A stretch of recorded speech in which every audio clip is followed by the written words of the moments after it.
Welcome back, everybody. I hope you had a good coffee break. We have a fantastic panel moving on from patents to the creative industries. We'll be talking about new and shifting business models for the creative industries, and focusing also how the creative industries intersect with technology. So the panelists today are listed on the slide above our heads, but we'll go in the order that folks are seated. So starting with Troy Dow, who is Vice President and Counsel of the Walt Disney Company. I think my clicker's over here, so I will come over here. Thank you very much. Appreciate the opportunity to be here. Thank you, Sandra, for organizing this panel.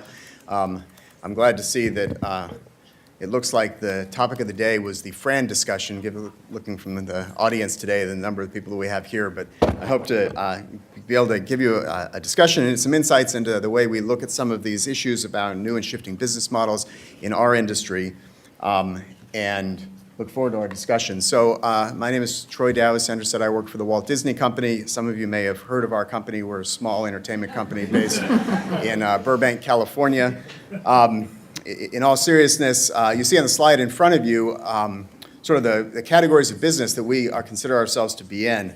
The Walt Disney Company has been a leader in innovation in trying to predict business models and consumer demand to be where people want to be, dating back from the days when Walt Disney was doing things like making the first animated feature films, making the first animation with color and with sound, developing multi-plane cameras to allow depth in animation, all sorts of things that had never been done before, and really sort of push the art forward in our space. And so we have a rich heritage in innovation that we're very proud of, and we are intent on continuing. So the slide that you see in front of you in terms of describing our business in these four areas, our direct-to-consumer and international, parks, experiences, and consumer products, media networks, and studio entertainment, this is actually something of a recent development. This is a shifting of our business that's occurred in the last year that is designed to really be where people are, where people want to consume their content, to provide the most compelling content in the most compelling ways on the best platforms, using the best technology, and looking at ways to grow our businesses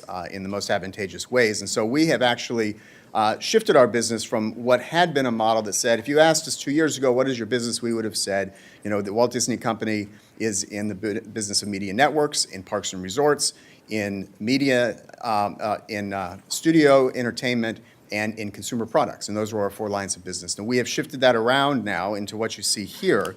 And we've combined all of our direct consumer platforms, right? So these are kind of our forward-looking ways to engage directly with consumers, something that our business as a content creator has been less involved in years past, but now are getting more and more involved in. And combining all of our direct-to-consumer operations, our technology operations, and our international platforms, right? So this is a very forward-looking part of our business. Where are people? Where is the growth of our business going? Where is this industry headed?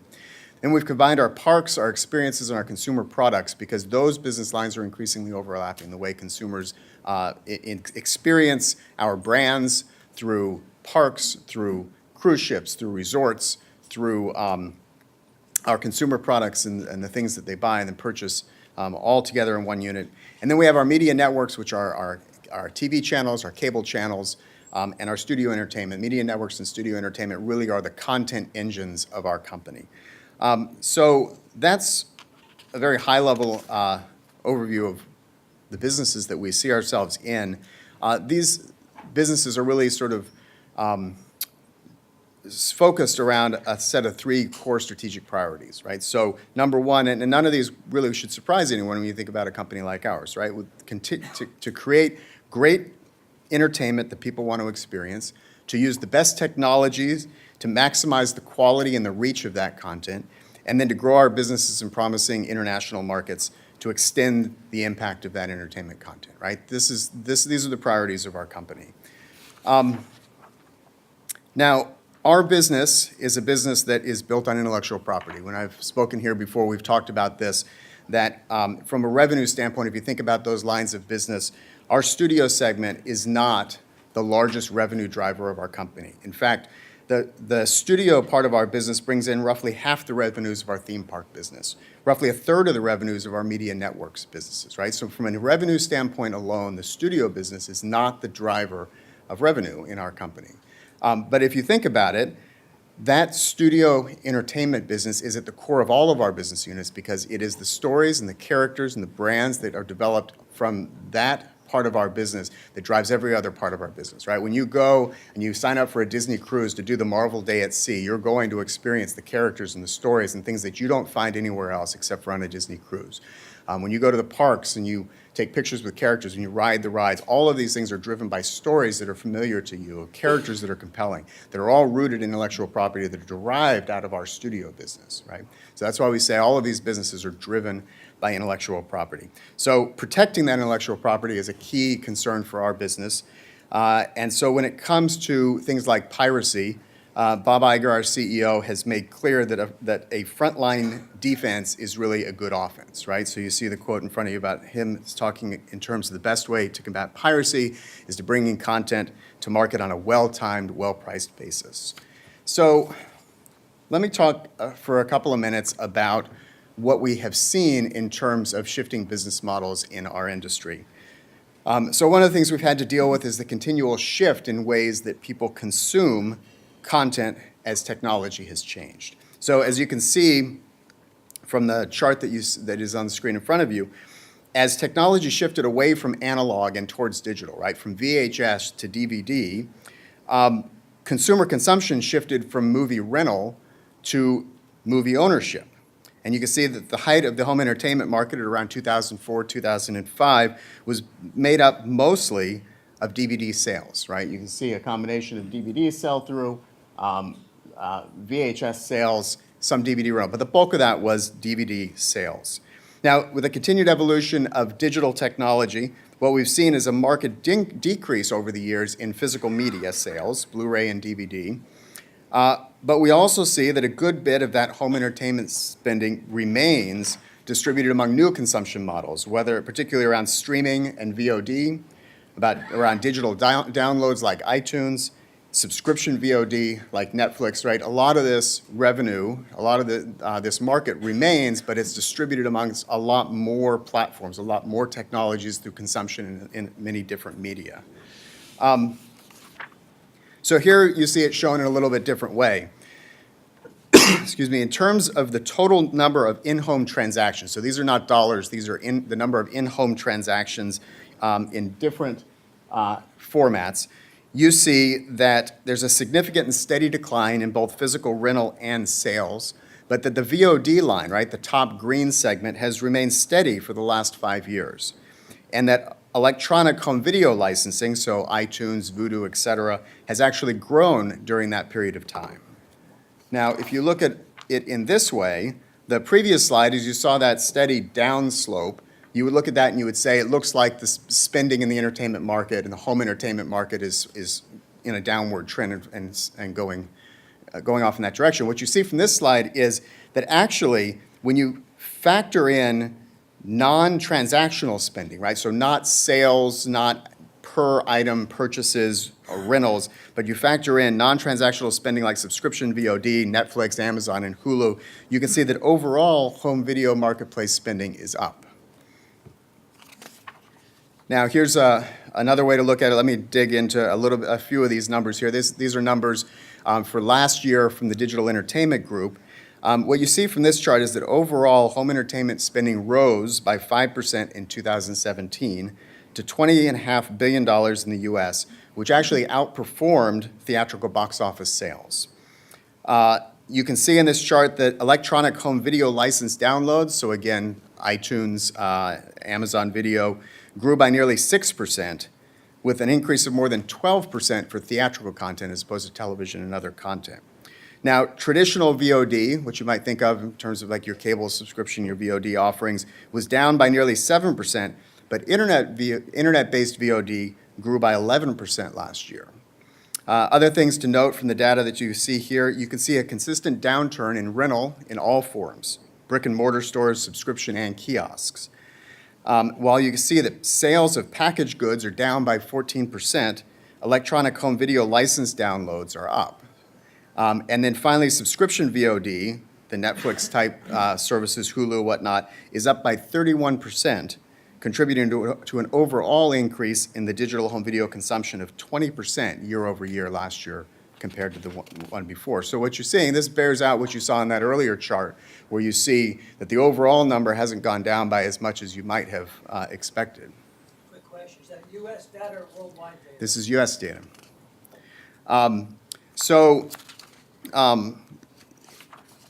Another interesting thing to take a look at is what we have seen is that the same shift in consumption patterns has been seen on the piracy front. So here is a report reporting on one anti-piracy firm's estimate that of 78 billion worldwide visits to film and TV piracy sites in 2015, 74% were to streaming sites. Torrent-based download sites represented less than 20% overall user visits in that study. So this goes back to our strategy of working to provide content on a well-timed, well-priced basis that puts content on the devices where consumers want to consume them in the formats that they want and where they want. So Disney has been a leader in this regard. When Apple announced its first iPod, its fifth-generation iPod back in 2005 with video capability, we were the first company to make television shows available for sale via the iTunes Store. When iTunes Video was announced, our television shows were the vehicle for announcing that development. We were the first studio to make full-length feature films available via iTunes. For a time, only Disney studio titles were available on iTunes in terms of full-length feature films. On the ABC side, the ABC television network was the first television network to offer its full-length shows for streaming online on an ad-supported basis. And we were a pioneer in the streaming of full-length television shows online in high definition. Now, the technology to do this didn't exist. This is a technology that we developed in-house to allow you to see HD television in a streaming environment in a seamless and a comfortable way. We actually won an Emmy Award for that technology that year for making that possible online. We were also first to market in developing mobile apps to allow consumers to access our linear subscription content in real time on their mobile devices. So this is a slide referencing the Watch ESPN app that allows users to authenticate their status as a subscriber to ESPN via their cable service to also allow them to access real-time linear streams of that via their mobile devices and on their Apple TVs and Roku-type set-top devices. We've recently launched a new direct-to-consumer ESPN Plus service that provides access to a broadened array of sports content for $4.99 a month, untethered from your cable subscription. So again, trying to have this content being where people are and in the ways that they want to consume it. So you see similar things on our Disney Channel side. This is a screenshot of our Disney Now app. This is available on mobile devices, on Apple TVs and Rokus and smart televisions. This allows for VOD and live streaming of our popular shows from across our various Disney-branded networks all in one place. It includes games and other things. We offer similar functionality through our Watch ABC mobile app that allows people to access their favorite episodes of hit shows broadcast on our ABC network, to watch previous season and classic episodes of many shows, and to stream live television in participating markets all across a variety of devices on mobile devices, Apple TVs, et cetera. Talk for a minute about Movies Anywhere. I don't know how many of you are familiar with this product. Disney has been a leader in technology innovation when it comes to providing cross-platform interoperability for our content. So we developed a technology which we call KeyChest, which is a cloud-based technology that allows your sort of rights to content to be stored in the cloud and to be validated. And essentially what it allowed you to do, this powered our Disney Movies Anywhere application, and that allowed you to connect your favorite online retailers like iTunes, Google Play, Vudu, Amazon Video, so that when you purchase a movie using one of those digital retailers, it becomes available to you in your accounts across all of your connected digital retailers. Last year, we announced that Disney Movies Anywhere was being replaced with Movies Anywhere with participation from 5 major studios. So Movies Anywhere is significant in that it provides interoperability with the help of participants in 3 different areas. It involves the participation, as I said, of 5 of the different major Hollywood studios. It provides the participation of major online retailers, and it provides participation of platform providers, whether it's iTunes or Roku, Amazon Fire TV, developers of OS systems for smart televisions, so that these things can all interoperate and seamlessly across these platforms, across these retailers, and across these studios. So the idea here is very simple, that you simply sign up for a free Movies Anywhere account. Then you connect your various digital retailer accounts. You can see that these are all here for me connected, except for my Fandango account, which I guess I still need to connect. And then when you purchase a movie from any one of these retailers, from one of the participating studios through one of your connected accounts, that movie becomes available to you across all of your connected accounts. Now, you're also able to do this through digital code. So this landed on my desk today. This is our new, the Blu-ray version of Solo. You should all go out and see this. And you see that it says that this includes Blu-ray plus a digital code. So you open it, and there's a little piece of paper in here with the digital code. And you can take this digital code and go to this site here, and you can type it in there. You can follow the instructions that you see, and that will unlock a digital version of that movie in your platform of choice. That then will allow it to then be populated across all of those retailers, your Vudu account, your Google Plus, your Google account, your iTunes account, your Movies Anywhere account. So here's a screenshot that you see that all of these movies from all of these different studios and all these different platforms are located together in one place in Movies Anywhere. Now, if I go to iTunes, I'll see the same thing there. If I go to Vudu, I'll see the same thing there, right? So we've sort of solved this problem of having to have your movies in 5 different places, have some of them in one and some of them in another. This allows you to consolidate that and have easy access to them in one place. I can access them here through my Movies Anywhere app on my phone. This is a screenshot just of that same collection as it shows up on my phone. So this is sort of significant in trying to make this convenient, have high-quality content available very easily in one place where consumers want to see it and the formats they want to see it in. Just really quickly, a couple of other things to highlight. A couple of years ago, we launched an app and a service called Disney Life in the UK and Ireland. This was significant in that it aggregated a whole host of Disney content, from movies to television shows to shorts to songs to books to games, and on a subscription basis gave you access to all of them.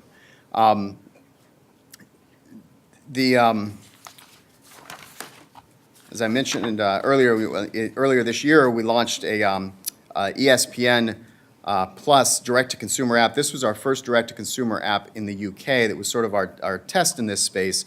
And has really helped us to learn a lot about the direct-to-consumer space. As many of you may know, we've announced that next year we will be launching a direct-to-consumer Disney streaming app that will provide access to Disney content across the Disney brands, from Marvel to Lucas to Disney to Pixar, on a subscription basis, direct-to-consumer, which we expect to be very big and we're looking forward to. So, as I say, we're trying to be in the places where people want to be and to be taking advantage of new technologies. So we've engaged with VR manufacturers to provide content. We're working with Oculus and with others to provide virtual reality content based on our studio properties. And then we've done things like this, which this is launching next month. We did something like this last year around Star Wars. We've partnered with a Utah-based company, a Utah-based startup that was actually one of the startups chosen last year to participate in our Disney Accelerator program, through which select companies gain access to our creative expertise and resources of the Walt Disney Company, as well as funding to help them develop their innovative new entertainment experiences and products. So this is a company called The Void. They combine interactive sets with virtual reality, real-time effects, and state-of-the-art technology to bring about what they call hyper-reality experiences. This is something that's available in our theme park, where you can go in, and it is an all-immersive experience. This one built around Wreck-It Ralph in VR, where it puts you in the middle of the experience, and it's really outstanding, and just a good example of a place where we're looking to leverage new technologies and innovation to provide consumers with the most compelling experiences around content that they love, how and where they want it. That's really what I wanted to share. Let me just close by saying, sort of as I started, all of this relies on IP protection, right? The ability to create characters, to exploit them across these different markets, to build new businesses around them, relies on things like the technological protection measures, provisions of laws like in the United States in the Digital Millennium Copyright Act that allows us to have legal certainty that when we develop new technology to launch these businesses, that enables us to differentiate one business from another, that we have legal protections that can back those businesses up and help us to launch these new things. So I look forward to talking more about that in our questions and answers, and I thank you for your attention.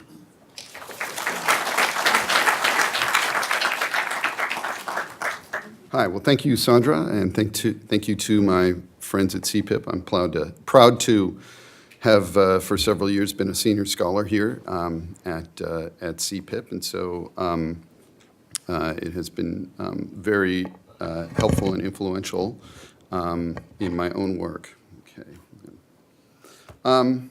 So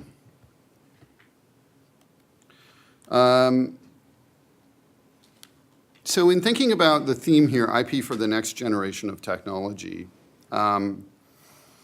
what I want to talk about is, well, again, as we heard from Troy and as we're no doubt going to hear from Jesse as well, is that streaming is certainly in the music space the next big thing. And so I'm going to focus on streaming and the interplay between intellectual property and streaming and market power. So Ted Zickelman in the last panel talked about monopsonies in the context of standard-setting organizations. So my role, as it often is to try to be the Ted Zickelman on my panel and talk about monopsony power in the context of music licensing. Now, my thoughts on this have broader implications from just music, but I'm going to focus on music because this is what a 10, 12, 15-minute talk, and I need to keep it tractable. So I'm also going to start my talk talking about China, and those of you who know me know that I can't help myself but do that.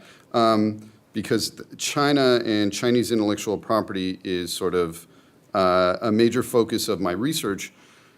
And also not just intellectual property, but looking at the content markets in China. But as I said, I'm going to start there, but my remarks are meant to have, and they will have, as I go on, broader implications. But I think China provides a really interesting case study to begin with.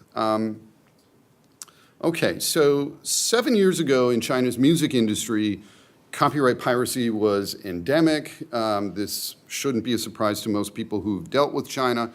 And this endemic piracy, sort of free file shared music content all over the Chinese web, was driving the cost of content, right? So the legitimate licensing cost of content is virtually zero. Music copyright owners in that environment earned revenues that were extremely small compared to what they should have, given the size of China's market. So for example, in 2012, the IFPI estimated revenues from recorded music in China to be about 94 million, which was about 1/40th of the recorded music revenue in the United States the same year. Now, you might assume that from this that this is because pirated music or piracy killed the market for most opportunities for legitimate music monetization, and you'd be partly correct in that regard. But it's not true that piracy killed all the revenue streams. And in fact, recorded music made lots of money in China at that time, to the tune of about $4.5 billion per year. Again, that's roughly what the US recording industry was making off of US sales. Now you might ask, well, where did all that money go?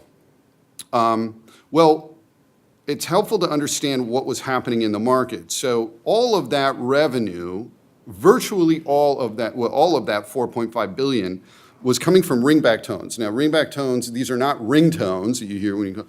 These are actually hold music that you hear when you call somebody else. What that means is it's music that's piped into your phone when you call somebody, right? And so you hear, and it was usually für Elise, because if somebody didn't pay for the ringback tone, then the default was für Elise. So you'd pretty much, my friends never paid for it, so I always heard für Elise. But anyway, this was a big business, right? And people were willing to pay for it because you couldn't pirate it. Why couldn't you pirate it? Because there was a central entity that piped this music to your phone, and you couldn't really tap into that entity's servers and sort of extract it and create a business model out of that. There's kind of no way to pirate it. Well, who was that entity? That entity is China Mobile. China Mobile, right? A monopolist in the mobile phone services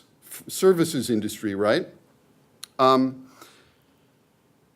But China Mobile, therefore, also occupied another interesting role because this is a two-way market, right? China Mobile was a seller of mobile ringback tones, but it was also a buyer of the licenses for those ringback tones. Now, because of piracy, there were very few other buyers for music licenses. And so if you wanted to make money from your music, you had to sell a license to China Mobile.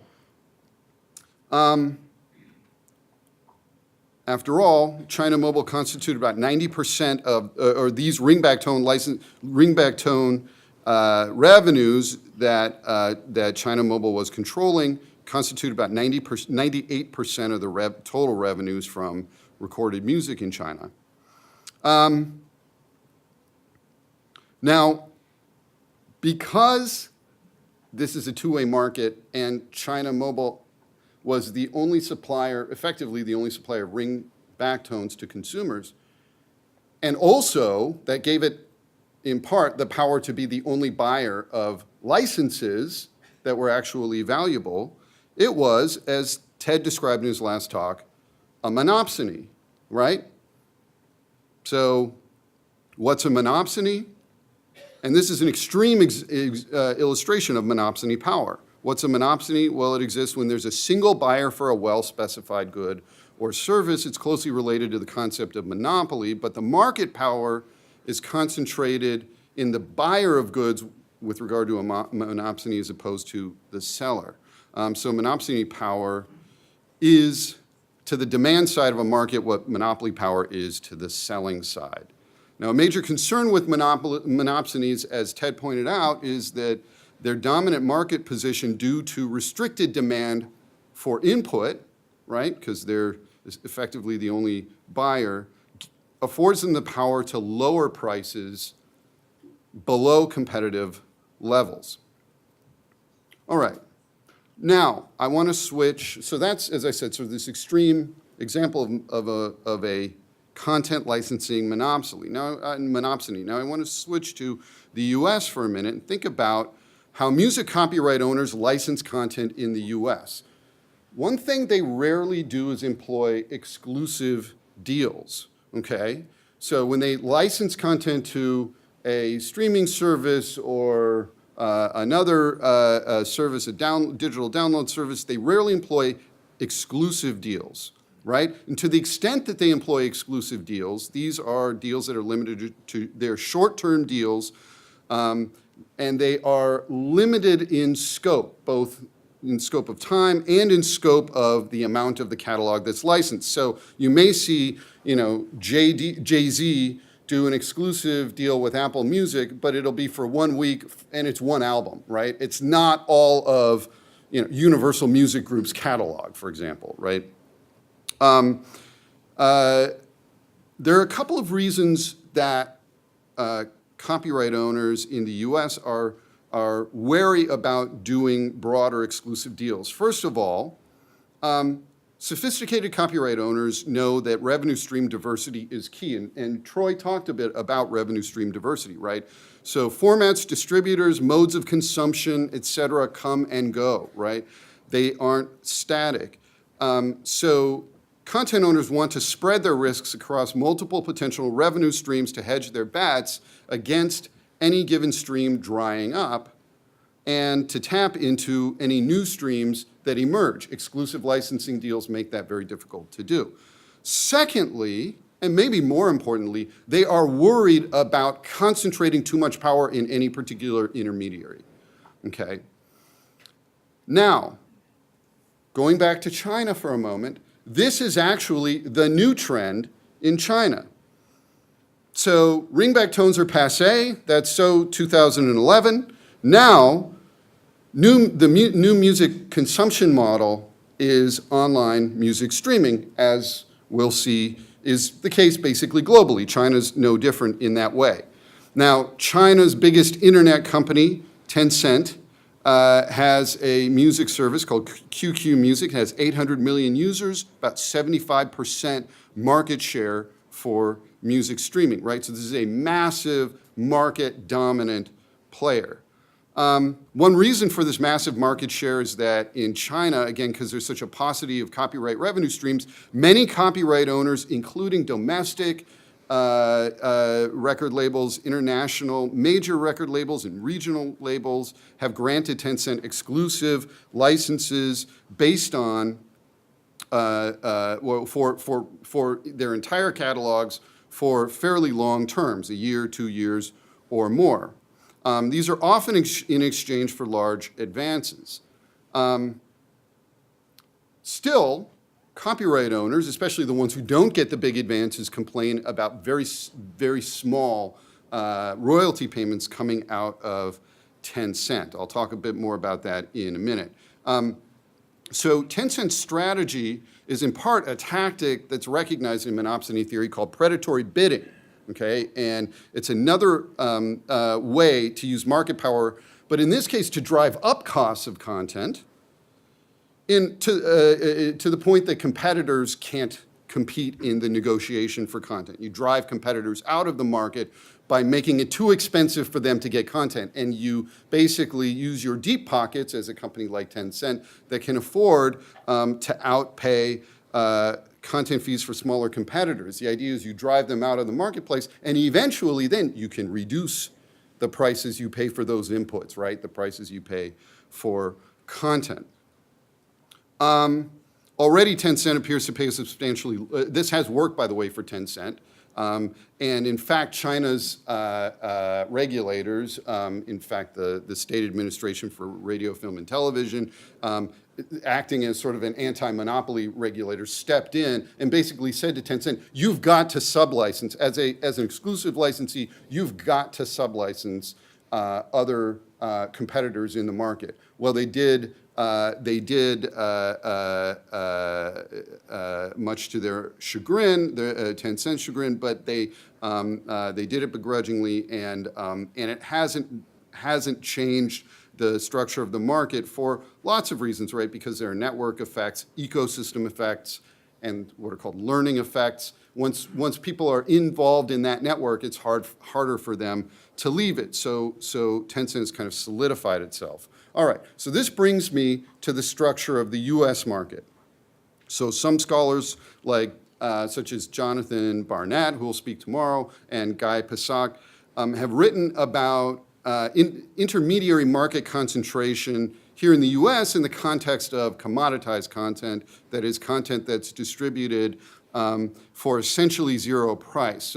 But what I'm going to talk about here briefly is what happens when you have an intermediary that legitimately licenses content, but due to concentration in the content distribution market is a monopsonous content license buyer.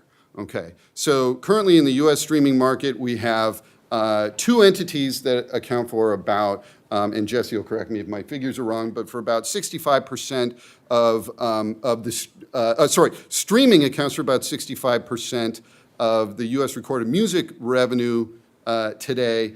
And you have two players, Spotify and Apple Music, that account for about 80% of the streaming market. Okay, the thrust of my concern here is that as concentration in the content distribution market intensifies, then China might be a dystopian vision of where we're headed, right? You get these sort of massive, maybe one massive intermediary that can drive down pricing. Okay. Now, what you have seen also in response to this is concentration among owners and licensors of content. So you see lots of music publishing companies buying up other music publishing companies, right? You've seen concentration among major labels. It used to be like the 5 or 6 majors, now it's 3. And there are lots of reasons for this, but part of it is to provide a counterweight in negotiations to the distributors with the major market power. Now, one question is it illegal, right? Or does anti-monopoly law even address monopsony buyers in the content space? Well, some courts have in fact been skeptical that it does. So for example, there's a case involving movie theaters that colluded. They made what were called split agreements in which they agreed not to engage in competitive bidding for films offered by the distributors, right? So I'll bid for this Marvel film, and you don't, and then you bid for a Mission Impossible film, and I won't, and that'll keep prices down, right? There won't be competitive bidding. And in a case that the Sixth Circuit decided, the Sixth Circuit basically said, that's actually probably a good thing because they're going to pass those prices along. If the inputs are lower, they're going to pass those inputs along, those lower prices along to consumers, right? That's a very generous view of how intermediaries operate. But it's also the case that what intermediaries are trying to do, right, to deal with concentration in the among licensors is to get rid of licensors altogether, right? And to reduce power, to atomize the content owners so for example, Spotify is now starting a program where any artist, major, sort of medium-sized or small artist, can directly license through Spotify. Spotify will effectively act as the label and as the distributor. And I have some concerns about what that will do, again, to content pricing as you sort of start to weaken the large concentrated conglomerates on the content side, right? So if you don't like content conglomerates, you probably shouldn't like sort of monopsony intermediaries as well. Because this whole sort of structure is leading to more vertical integration in the music intermediary space. So I'm out of time. There's of course lots more to say about this, but again, sort of my message is that I'm hoping we don't end up. I'm sorry, I hope I'm not doing something here. I'm hoping that we don't end up in a situation, right, where you have one or a very small number of intermediaries that can really drive down the pricing for content and in effect reduce the amount of revenue available to content owners to produce a diverse, sort of healthy set of content, and instead to focus on what Anita Albersy, who's a Harvard Business School professor, has called the blockbuster phenomenon, just focusing on the big bets and stopping or reducing the investments in a diverse set of cultural products. Thanks, Eric.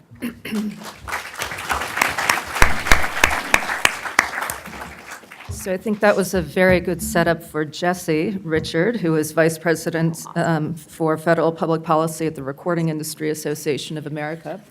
And I'm sure she can speak to some of the issues that Eric has identified in his talk. Hi, thank you for having me here today. I am excited to be here and to be speaking on this subject. My name is Jessie Richard, and I work for the Recording Industry Association of America. We are the trade association that represents the major record labels, and as Eric mentioned, there currently are three. That's Sony Music, Warner Music, and Universal Music, and we also represent the individual labels that distribute through the majors. You may know much of what I'm going to tell you today, but you may not know that music has shifted more of its business, gets more of its revenues from digital distribution than the other traditional content industries like video games, movies, newspapers, magazines. But as you can tell from Troy's presentation, the shift from physical products to digital products has had a significant impact on all of us. I titled this presentation Adapting to Digital, but there is no adaptation without strong IP protection for what we're creating. We have struggled as an industry to keep pace with technological developments, and in my view, we've done a great job at continuing to get consumers and fans the products they want in the formats they want when they want them. But without IP, we have no negotiating leverage. We would have no way to deter piracy. So it's critical that we continue to build our IP protections and strong copyright support in order for us to continue making great music.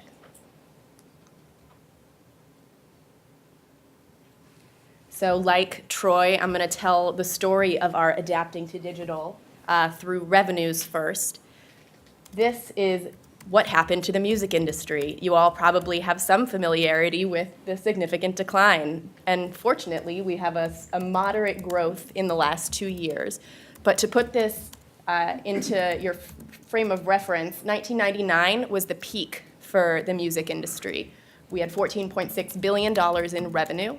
In late 1998, the Digital Millennium Copyright Act was enacted. It provided safe harbors for online service providers that eliminated liability for them for if they're a mere conduit or they're simply hosting and they're passive platforms. And as you'll see later, that has had a significant impact on our ability to extract fair prices from them when they host our content. Then we have that decline. 1999 was also the year that Napster was created. So that right there is piracy, taking away our revenues. We had a modest bump in 2004, 5, 6. I believe it was late 2003 that the iTunes music store became available in the US. And then we had a series, a litigation strategy around Napster that helped quell some of the piracy during that period. But then we kept falling, and then we had about 5 years of flat revenues before 2 recent years of growth. And this goes through the end of 2017. What we've seen so far from 2018 is a continuation of the trend. But we consider the growth fragile and don't want to get ahead of ourselves. In terms of the composition, the industry has changed quite a bit since 1999. So revenues used to come, as you will see, entirely from physical products, your CDs mostly at that time, and they just fell right off.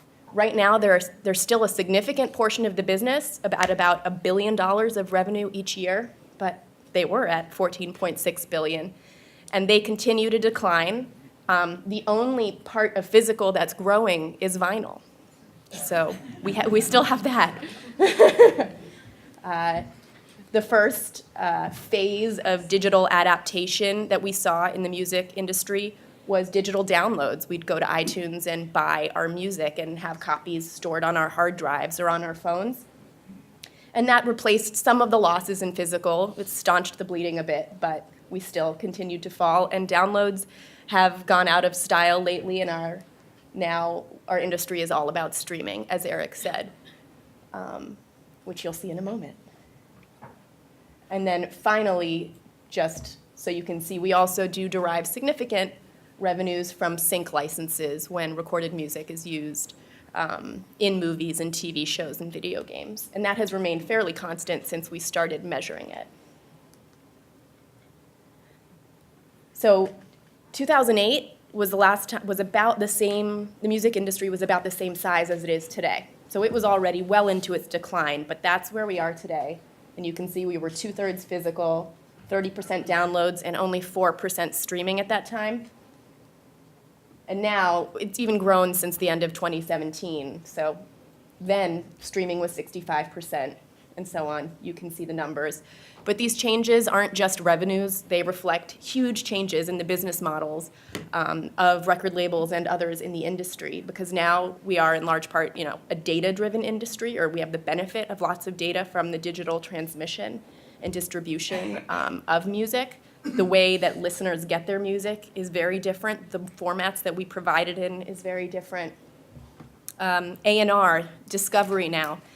Oftentimes, musicians still will be discovered in clubs and through word of mouth, and sometimes it's through data. So the composition, the way that labels even are staffed has changed to reflect many of the changes in the industry. Last year was the first year with 1 trillion streams. And this chart measures number of streams. Internet radio, that biggest pie piece, that's your Pandora, iHeart, webcasts. It's laid-back listening where you're not picking what you're listening to. Then subscription audio, 31%. The next biggest piece, that's your Spotify, Apple Music, very customized. Ad-supported audio is the free tier of those types of services, and then ad-supported video. That's YouTube and Vivo. So this represents number of streams, but if I had a chart for amount of revenue contributed by each of these sources, it would be vastly different. Because even for the same music, different platforms pay dramatically different amounts. And this is what we call the value gap.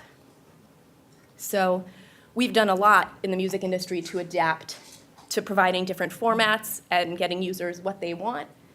But not all streaming is created equal, and we still have a lot of work to do. So one of our policy objectives is to eliminate the disconnect between what certain services pay and what other services pay for the exact same thing.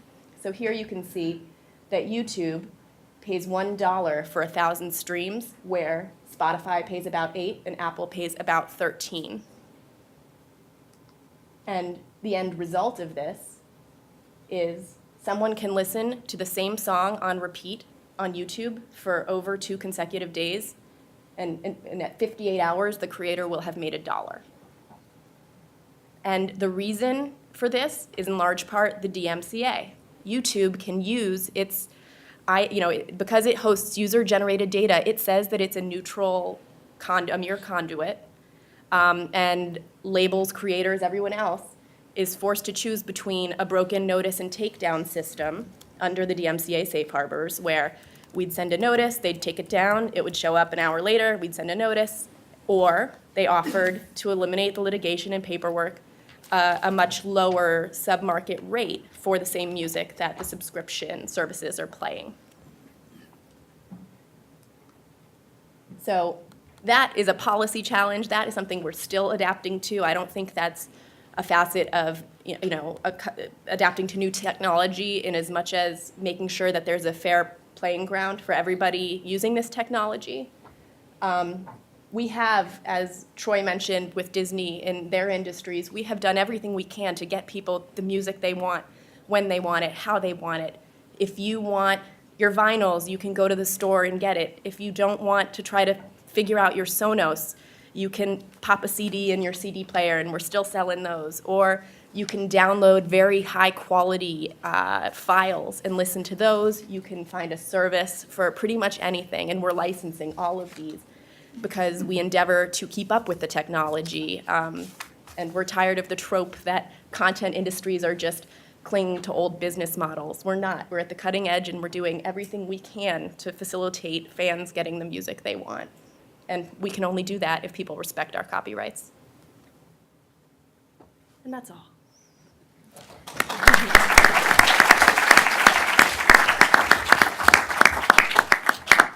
Thank you, Jesse. We have about a half hour for Q&A. I'm happy to let the audience ask questions first, but I've got things that I'm happy to ask as well, and I see that Justin Hughes was already raising his hand, so maybe we'll start with Justin.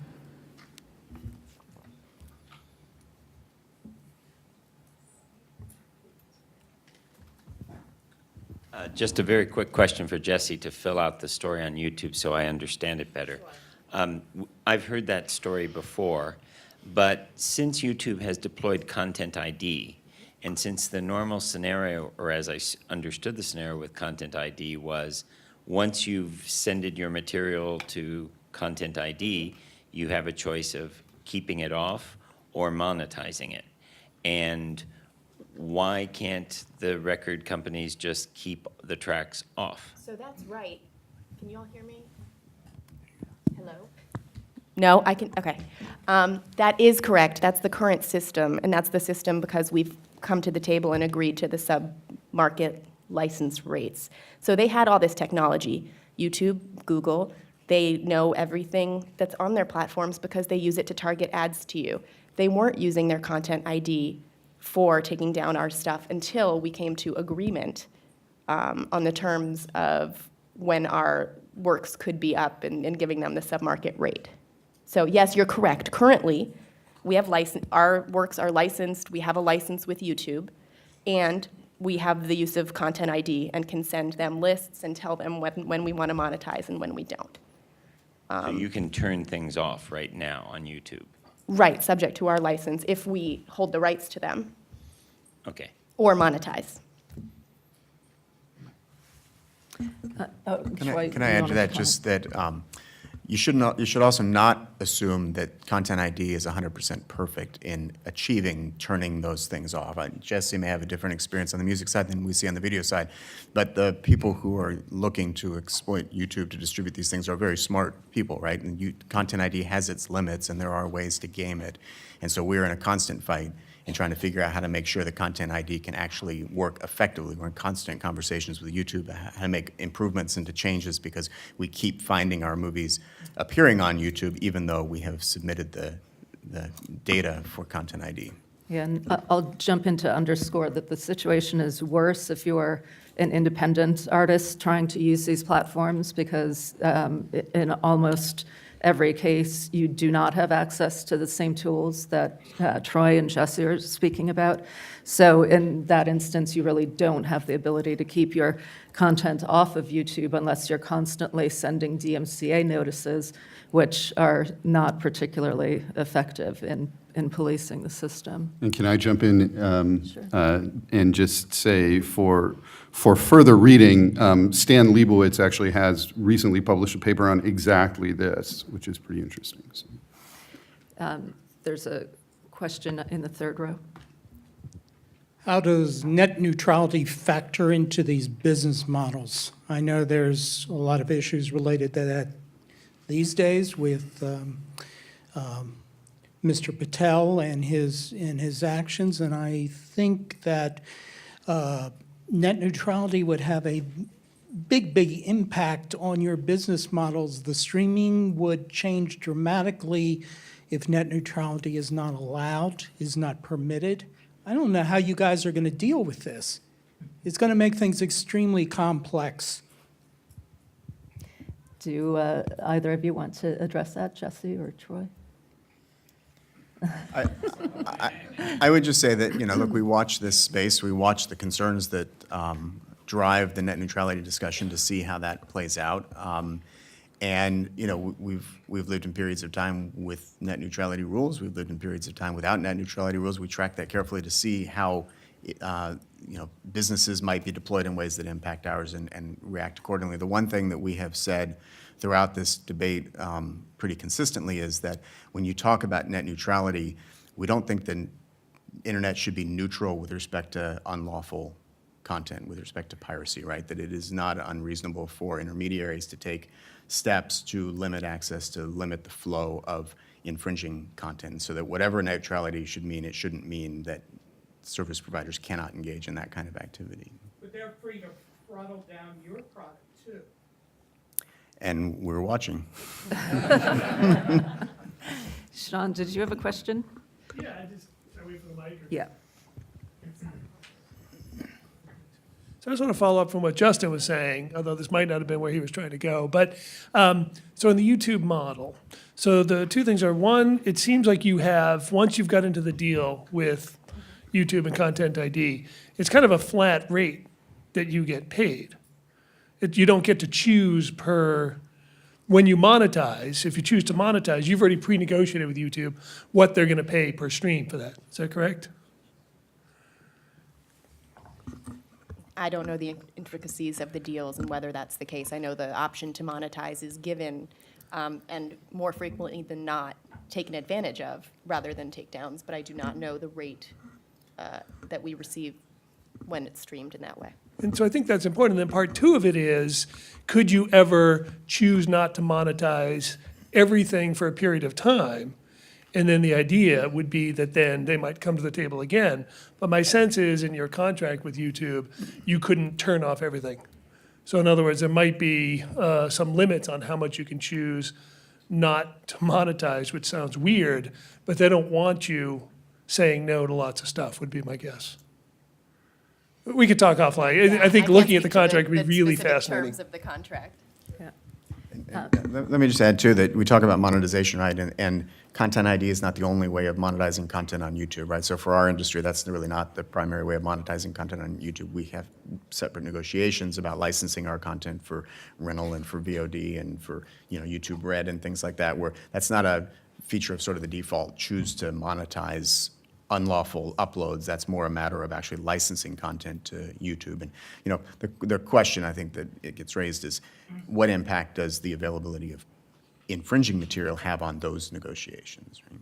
Yeah, and I recall maybe a year or two ago, there were numerous articles in the press talking about the fact that as YouTube was launching its,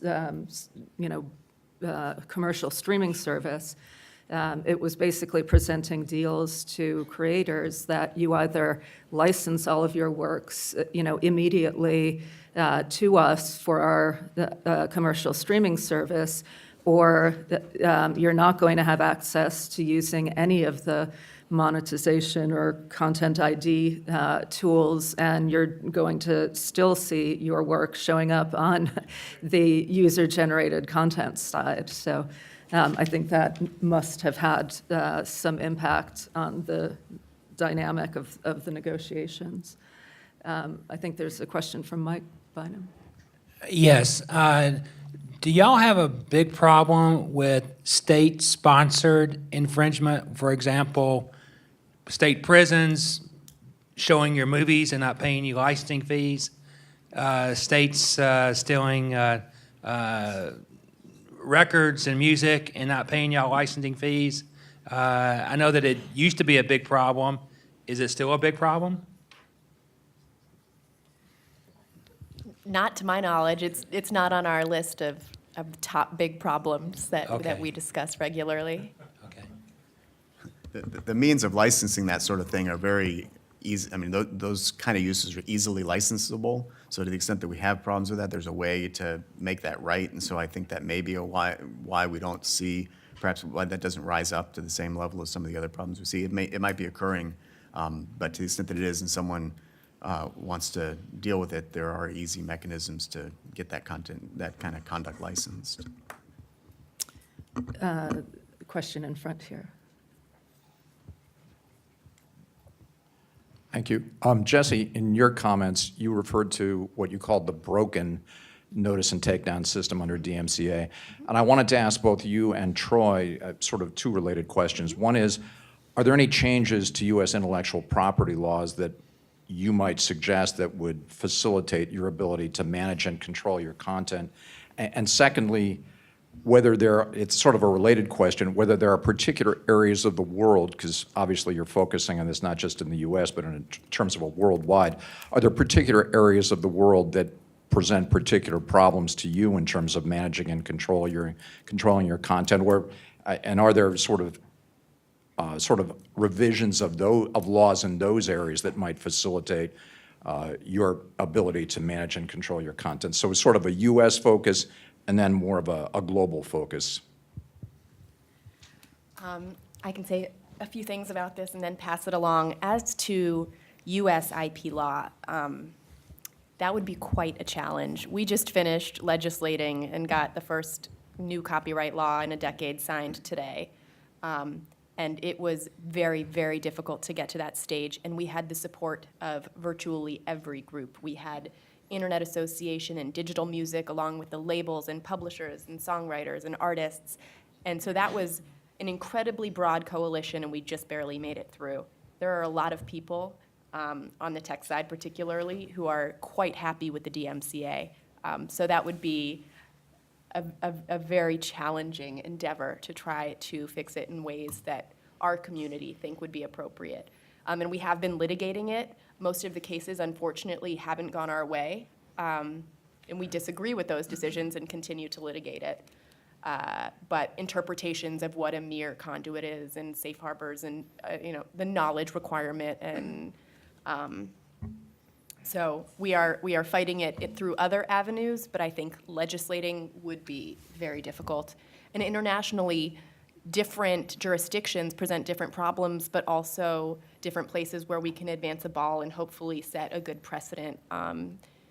Like in Europe with the copyright directive, I'm not an expert on the global policies, but they're advancing policies that are more helpful in this regard in enforcing strong copyrights and making entities like YouTube pay more of a fair share. So that helps, and if that vote by the trilogue goes well next year, that could be very helpful. So at least we're farther along in the process there than here.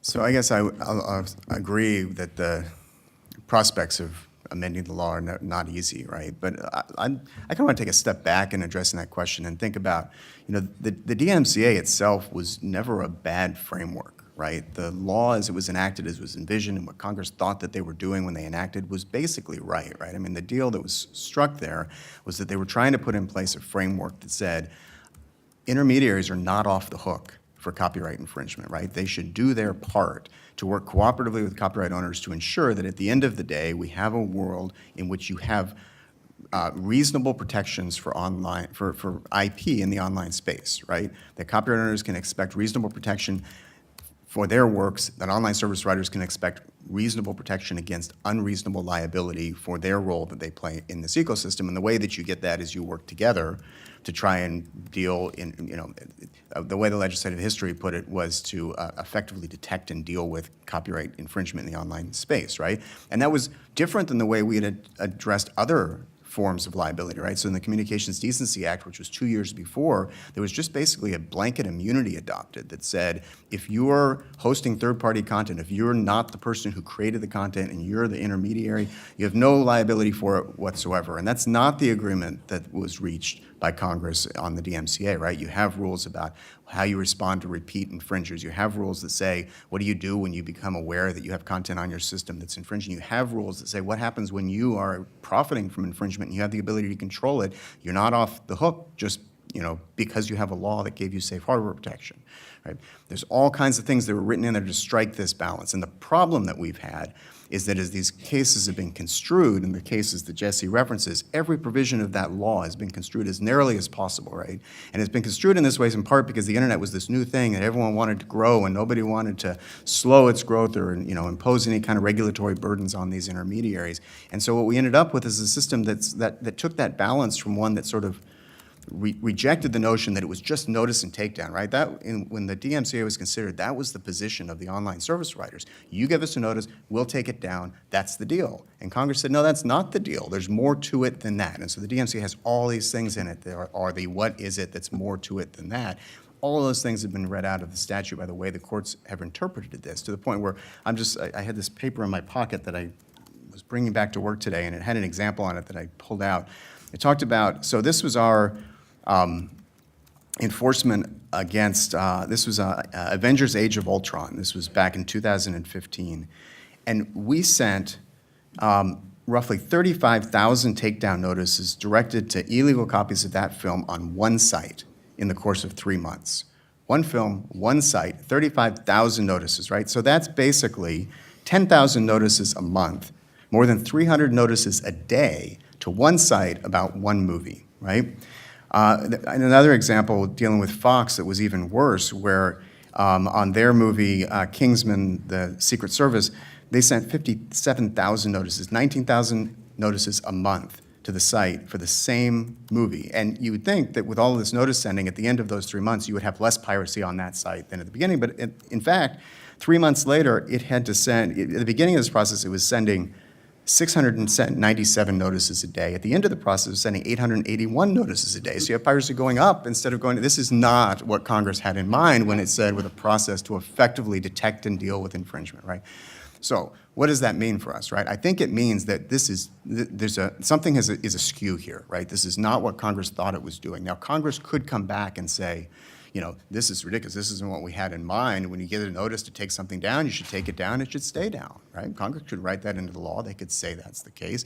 We have a provision in the law that says when you send a representative, you don't have to identify every single infringement on a site. You just send a representative list, and that's enough, right?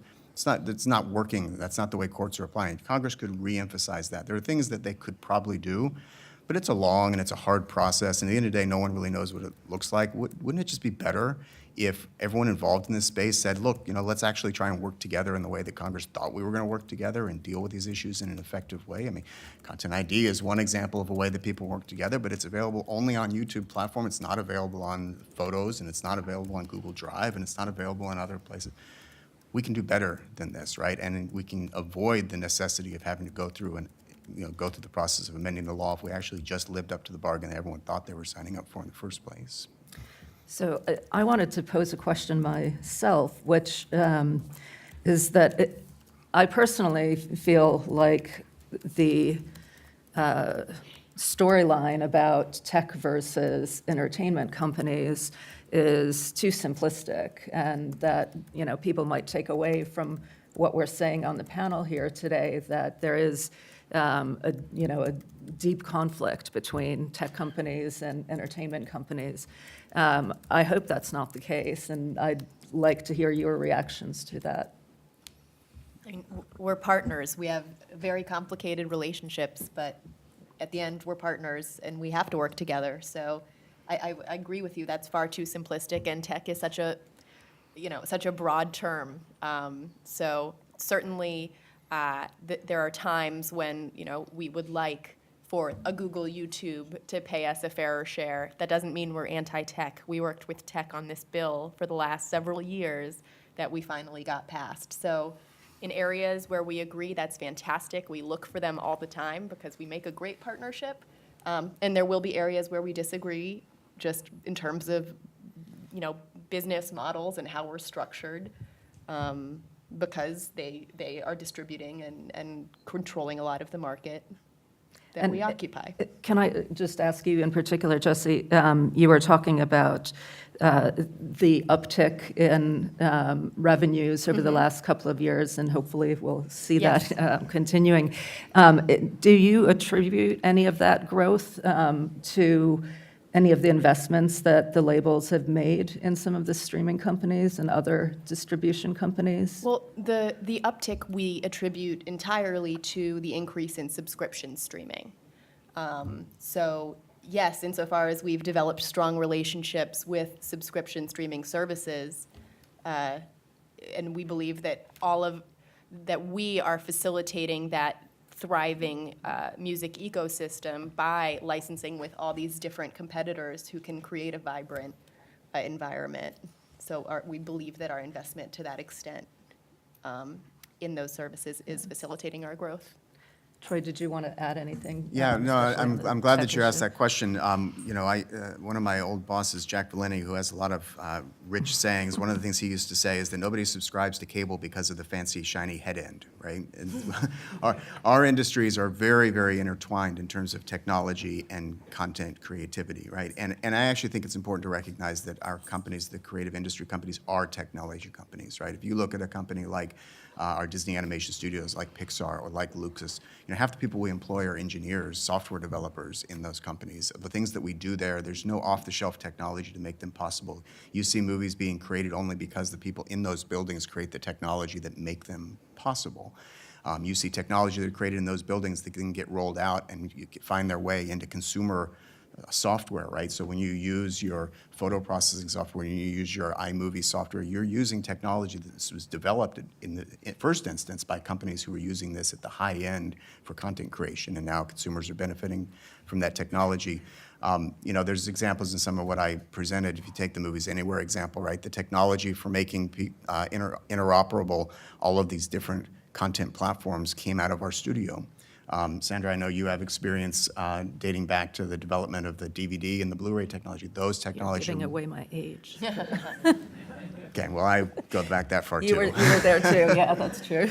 But, that's a really good example of those technology exists because you had a consortium, you had a collaboration between CE companies, IT companies, and content companies. Those things happen only because those groups of companies got together, developed the standards, came up with the standards for protection, and decided how to make those things happen. The DVD format was the fastest growing consumer technology platform in history, as evidenced by the graph that you saw about the rapid growth in DVD. That happened because of cooperation between technology and content industries. Yeah, and one interesting thing about that collaboration, contrary to the discussion we were having on the previous panel, all the participants in the DVD launch and subsequent launches modeled after it were not actually interested in the revenue from licensing their patents. They were interested in the businesses that they could build based on that technology existing. So that's an interesting example of where the patents were basically being given away essentially for free because it was technology that was not something that consumers necessarily found inviting. Copy protection technology is not something consumers go and shop, for a product on the basis of. But that technology was what was necessary to be able to launch a new format, give the motion picture companies the security that the format would be protected sufficiently for them to put out their films, and it allowed the CE and the IT industries to, build really amazing products and compete on the basis of functionality of those products. So a different experience perhaps than what's happened in other standard-setting situations. And I see a question back there. Just to follow up on this discussion for the panel, we've recently seen a lot of mergers, acquisitions, vertical integration. What do you see going forward as with respect to any type of content, distribution channels, technology companies? Do you see new players coming in? Do you see consolidation? Do you see what's the impact going to be on the creative process, as Professor Priest perhaps might comment as well? So it's a broad-ranging question, but I'm not going to invest based upon your advice, but just curious what your thoughts are. Certainly, I'm interested in hearing the thoughts of my industry colleagues here on the panel. I think that you're absolutely going to, just like you see in other tech sectors, you're going to see concentration, right? You're going to see the major market players, especially in two-way markets, they are able to use that market power to sort of dig in and buy up competitors and grow that market power. I would say, on the other hand, though, that the tech space is it's a very it can be a very shifting landscape, and so today's market sort of dominant player may not be 10 years from now, and so. But I do think you'll see.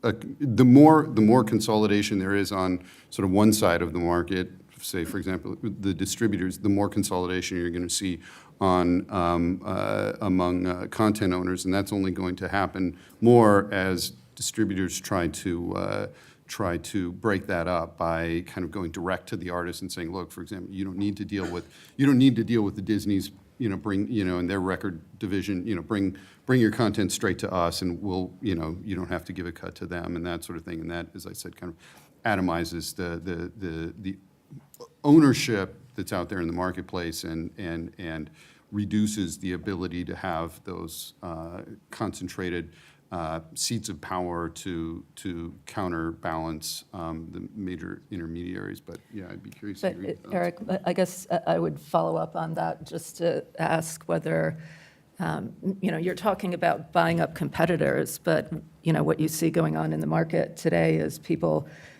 merging with the distributor, with the intermediary, either acquiring them or being acquired by them.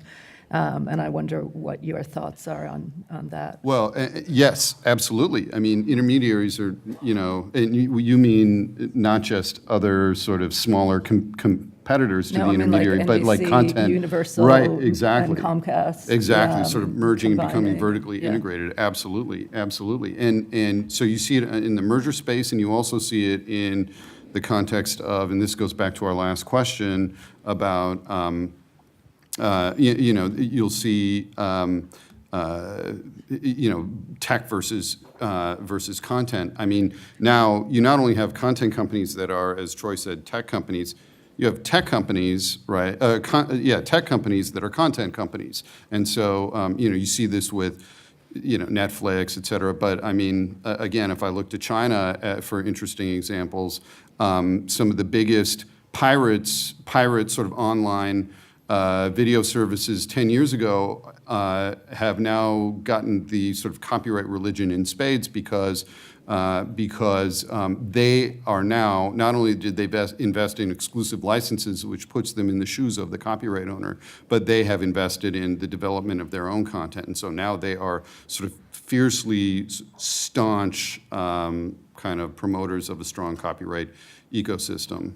So even from a business model, we've seen historically where, for example, great producers of TV sets thought they would get into the content business and be able to Right. sell all their programs. Sony buying the... Yeah, it didn't work so well Yeah. in the past. Yeah, I mean, I think it's cyclical, right? I mean, from my experience working at Time Warner, from the time that it was acquired by AOL to the time that AOL was spun off, I think companies go through different analyses as to what they think is going to be beneficial, and sometimes it turns out that separate entities perform better than a big merged entity. So that's really the driving at the question, where we see a wave of vertical integration right now.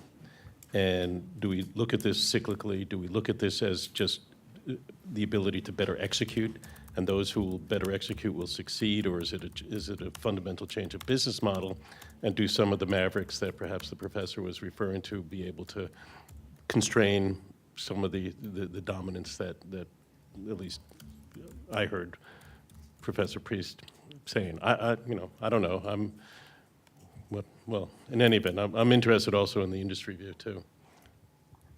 Yeah, so I think the one thing that we didn't touch on was in terms of vertical integration. We talked about vertical integration from the distribution side, right? And I think the other piece of this is what you see going on from the content side, right? So, how do you position yourself to have access to the content that will help you to drive your business model going forward? And so, from perspective of a Disney launching a direct-to-consumer streaming service that will compete with the likes of Netflix, who's spending gazillions of dollars on content development, how do we have an offering that will, find preferences among consumers who are willing to pay money to subscribe to our service? And I just think there's a lot that's left to shake out in terms of, I mean, they talk about it being a golden age of television. It's a great time to be a writer. It's a great time to be a producer of television because there's a big market for production right now.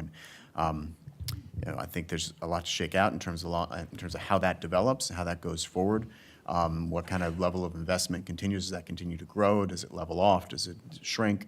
And then, even the different distribution models. I know this week AT&T made an announcement that they'll be offering a direct-to-consumer streaming service. They already have an HBO Go streaming service. I don't know how those things, if those are separate, or if those get combined. And, there's a whole lot of things that, people are trying. And again, this is positioning yourself to try and be where the consumer wants to be with the content that they want to do. And at the end of the day, the consumer's going to decide who has done that well.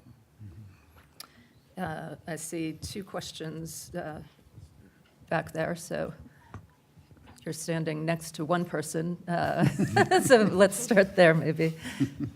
Yes, another great discussion here. I have a question that, it's again more of a visionary kind of a question, though it does deal with the market, emerging market nowadays, and specifically the 5G kind of a market.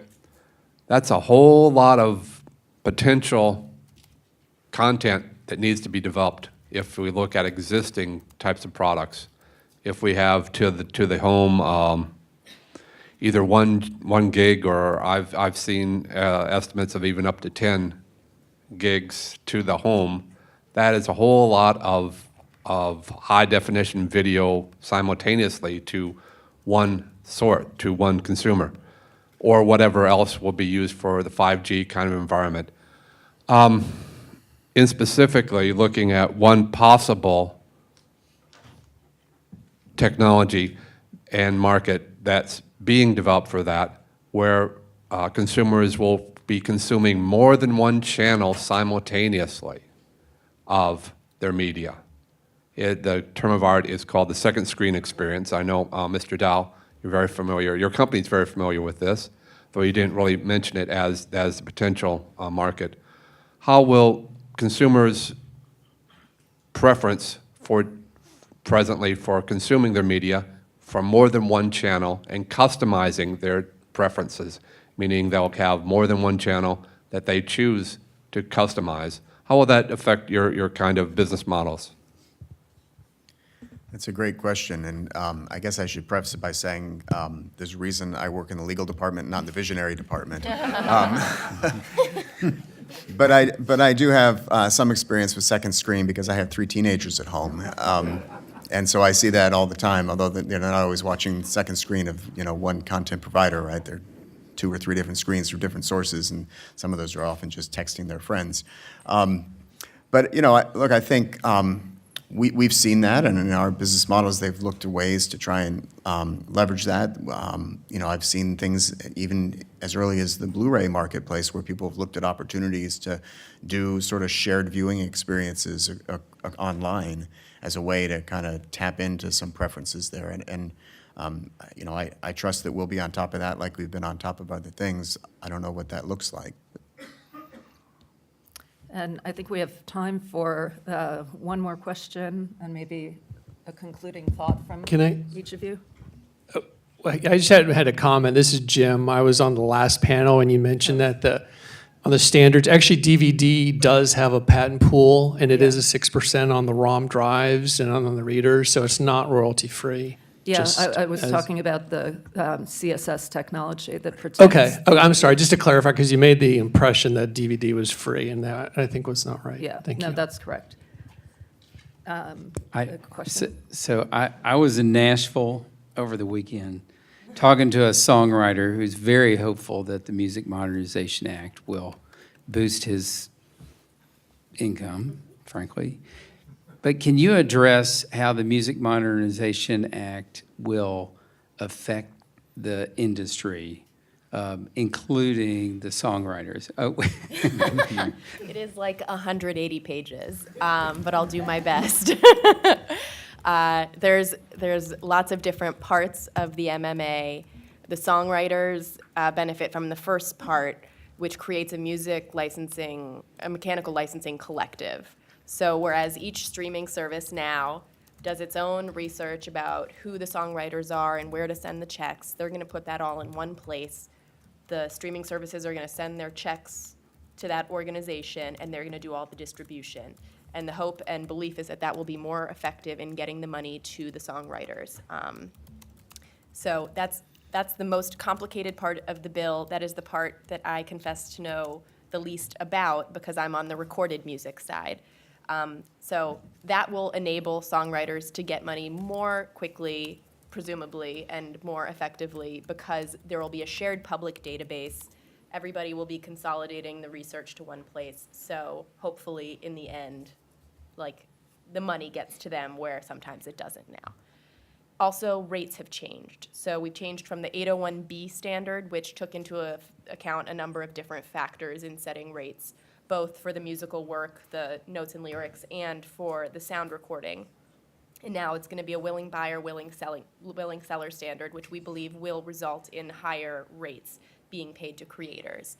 Then there's the part that deals with recorded music, what started as the Classics Act, and that makes it so that sound recordings made before February 15th, 1972 will fall under federal protection for the first time. So certain services tried to game the system and not pay when they streamed that music. They won't be able to get away with that anymore, so pre-72 legacy artists will be assured that they'll be getting their checks for those royalties.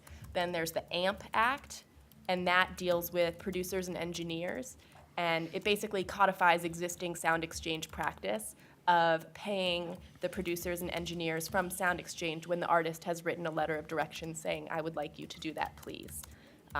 So, in a nutshell, that's what it did, and the president signed it today. Amazing summary, yeah. So I'll give Troy and Eric an opportunity to share any last thoughts.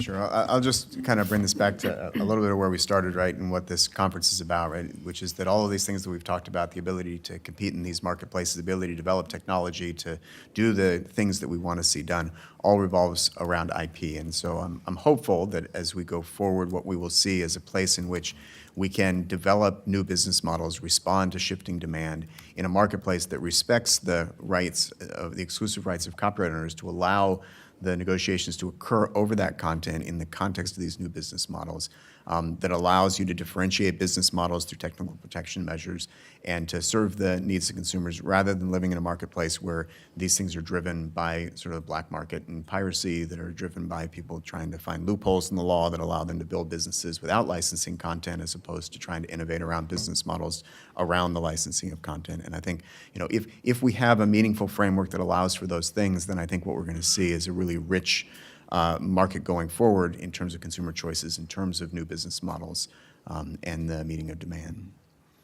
Thanks. Eric? Yeah, so picking up on that, I guess the point here, as far as I'm concerned, and sort of the point that I wanted to make with my presentation is that a lot of people think, well, now that, say, for example, in the music space, now that streaming has become the dominant music consumption model, maybe piracy is just not an issue anymore. And the example that I tried to show from China is to demonstrate that even where you have a lucrative model, if you don't have other revenue streams, legitimate revenue streams, or negotiation leverage based on, again, on property rights that allow you to effectively monetize in many different ways, then you end up in situations where you have these very powerful intermediaries that, for example, like China Mobile paid 2% of the total revenues out to copyright owners, and that is absolutely, even though that was a legitimate licensed transaction, right? It was one that was completely colored by the IP environment. And so if you have an IP environment where rights are not working effectively, it can have really significant sort of negative externalities on the negotiations, even in situations where you have legitimate transactions. And Jesse, you already got a round of applause for your MMA description, so you're off the hook if you want to be, but if you've got something you want to say. I think I should quit while I'm ahead. Okay. Okay. Well, thank you. We are at ending time. Kevin or Adam, I don't know if you have any housekeeping remarks or any other notes. Okay. But before that, let's give our panel a round of applause.